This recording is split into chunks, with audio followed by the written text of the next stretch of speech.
सिडकोच्या घरांच्या किमतीचा पुनर्विचार करा. उपमुख्यमंत्री एकनाथ शिंदे यांनी हे आदेश दिलेत. आमदार विक्रांत पाटलांच्या दणक्यानंतर एकनाथ शिंदे ऍक्शन मोडवर आलेत.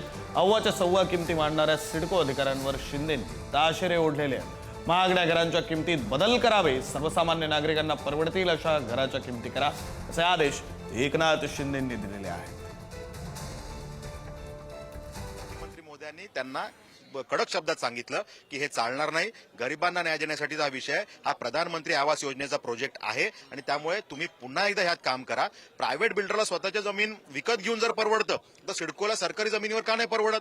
अशा पद्धतीनं हा विषय आहे. त्यामुळे सिडकोचे सगळे नियमावली त्यांना दाखवण्यात आली, मी दाखवली आणि त्याच्यामध्ये 30% ते 50% आणि या किमती कमी व्हाव्या ही मागणी मी या निमित्तानं केलेली आहे. आणि त्यामुळे मला यात आशा आहे की ज्या पद्धतीनं सकारात्मक चर्चा झाली याच्यामध्ये गोरगरीब जनतेसाठीच्या घरांच्या किमती कमी होण्याचा मार्ग, सकारात्मक ह्यात वाट निघेल, मार्ग मोकळा होईल असं यातनं मला वाटतं.